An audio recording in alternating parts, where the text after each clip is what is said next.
नमस्कार मित्रांनो, कसे आहात तुम्ही? सध्याचं मार्केट खूप व्होलाटाईल दिसते.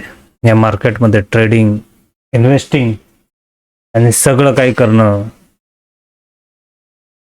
आपल्याला वाटतं तेवढं सोपं नाही.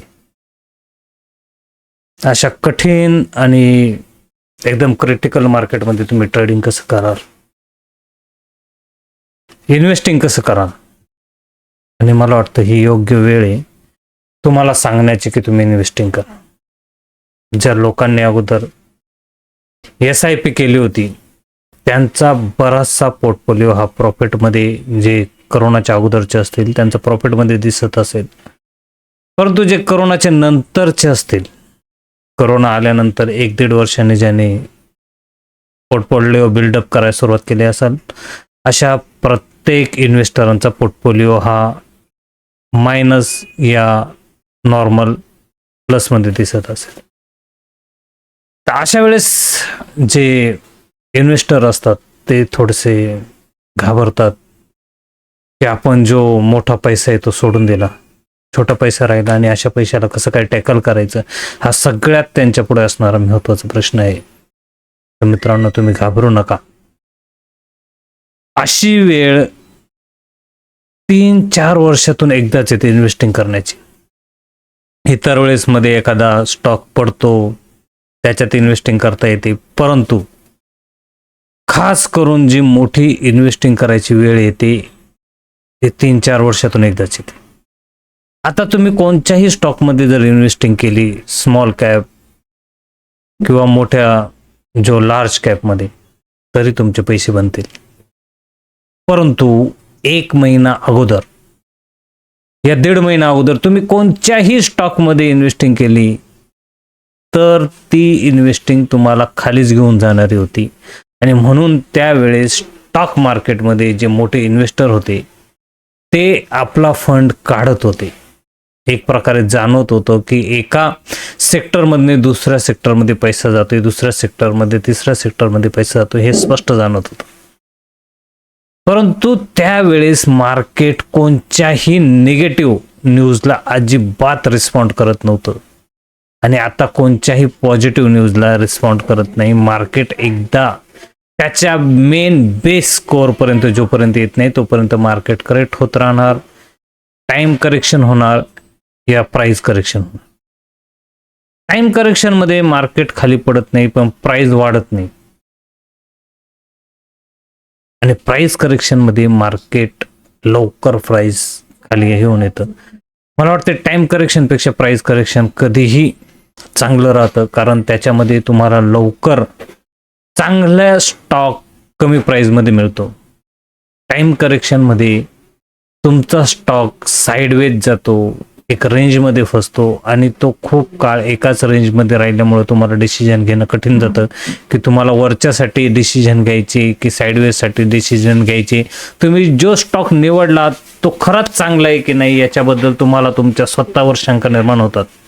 आणि अशा वेळेस टाइम करेक्शन मध्ये सगळ्यात जास्त पैसा गुंतून राहतो. ज्यावेळेस मार्केट बुल रन मध्ये राहतं तेव्हा प्रत्येक स्टॉक हा चालतो. खराब आणि खराब स्टॉकला चांगले व्हॅल्युएशन मिळतात. परंतु मार्केट जेव्हा बिअर फेज मध्ये असतं तेव्हा चालणारा स्टॉक हा तुमचा सॉलिडेस्ट स्टॉक असतो. नॉर्मल स्टॉकला मार्केट अजिबात प्राइस देत नाही. तुम्ही पाहत असाल इंडसइंड बँक खराब स्टॉक नाहीये, 50% तोडून टाकला.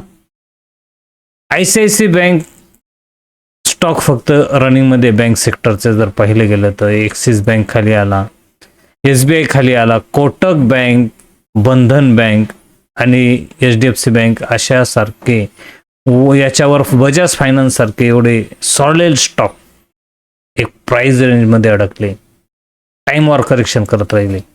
गेले 3 वर्ष ह्या स्टॉकने निगेटिव्ह रिटर्न दिले. 3 वर्ष, आजच नाही, आता तर निगेटिव्ह मध्ये आलेच, पण 3 वर्षापर्यंत या स्टॉकने निगेटिव्ह रिटर्न दिलेत. आता येणारा जो काळ असेल त्या काळामध्ये जे वाढलेले स्टॉक आहेत बरेच अंशी हे टाइम करेक्शन मध्ये जाण्याची शक्यता जास्त आहे. जसं ICICI बँक, ॲक्सिस बँक हे स्टॉकचे परफॉर्मन्स जरी चांगला आला असला तरी हे स्टॉक टाइम करेक्शनमध्ये जाऊ शकतात. आणि जे स्टॉक जे 3-4 स्टॉक आहेत ज्यांचा अगर टाइम करेक्शन पूर्ण झाला आणि त्यांनी ब्रेकआउट दिलं तर हे मोठ्या बुलिश ट्रेंडमध्ये जाऊ शकतात 3-4 वर्षाच्या. त्यामुळे अशा स्टॉकवर नजर ठेवा.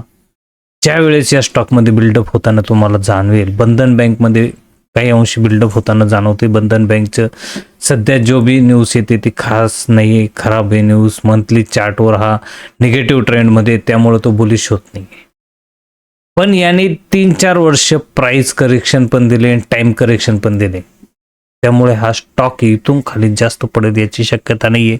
कारण या स्टॉकचे जे व्हॅल्युएशन 3 वर्षापूर्वी होतं, जाहीर आहे त्या व्हॅल्युएशनपेक्षा आत्ताचं व्हॅल्युएशन जास्त आहे. त्याचा पी त्यावेळेस खूप जास्त होता, त्याला व्हॅल्युएशन खूप छान मिळालं होतं. पण आत्ताचा पी त्याचा खूप ओव्हर सोल्ड आहे आणि त्याला जे व्हॅल्युएशन मिळाले ते कमी आहे. त्यामुळं अशा स्टॉकवर तुमची नजर राहू द्या.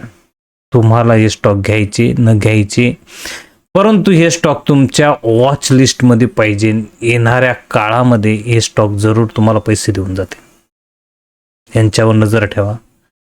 बंधन बँक सारखा स्टॉकचा परफॉर्मन्स बेटर नसला तरी खराब नाही, परंतु हा खूप काळ टाइम आणि प्राइस करेक्शन केल्या गेल्यामुळे हा स्टॉक आता योग्य प्राइसला आहे. योग्य प्राइसला, ना ओव्हर सोल्ड ना ओव्हर बॉट. इथून तो प्राइस जरूर थोडीफार खाली पडेल, परंतु इथून त्याचा बॉटमपेक्षा टॉप जास्त लांब आहे. बॉटम जवळ आहे, टॉप जास्त लांब आहे. बंधन बँक झाल्यानंतर HDFC बँक या बँकमध्ये जरूर काही मर्ज झाल्यामुळे प्रॉब्लेम क्रिएट झाला होता, परंतु आता हा स्टॉक सावरत आहे आणि इथून हा स्टॉक वर जाण्याची शक्यता जास्त आहे. कोटक बँक पण अशाच प्रकारे प्रॉब्लेममध्ये आला होता. कोटक बँक व्हॅल्युएशन वाईज खूप थोडा महाग होता. हा खूप छान स्टॉक आहे. याचा परफॉर्मन्स त्यावेळेस थोडंसं डिक्लाइनला गेल्यामुळे याच्यावर थोडासा निगेटिव्ह परफॉर्मन्स आला. एक प्राइस करेक्शनमध्ये राहिला आणि एक साईडवेज हा स्टॉक गेलेला आहे. लेकिन HDFC आणि हा स्टॉक जो कोटक आहे, बजाज फायनान्स हा एकेकाळचा सगळ्यात पॉप्युलर स्टॉक. आजकाल हा स्टॉक साईडवेज आहे आणि खूप दिवसापासून साईडवेज आहे. या स्टॉकमध्ये चांगलं प्राइस आलं होतं, ब्रेकआउट दिला होता, परंतु ब्रेकआउट फेल झाला आणि परत हा आपल्या रेंजमध्ये आलेला स्टॉक आहे. हा खूप दिवसापासून एकाच रेंजमध्ये ट्रेड करणारा स्टॉक आहे आणि स्विंग ट्रेडिंगसाठी सुद्धा खास आहे. याच्या इथून कमीत कमी 100-200 रुपये जास्त खाली करेक्शन होईल. याच्यापेक्षा जास्त 650 पेक्षा जास्त खाली करेक्शन होण्याची शक्यता नाही आहे.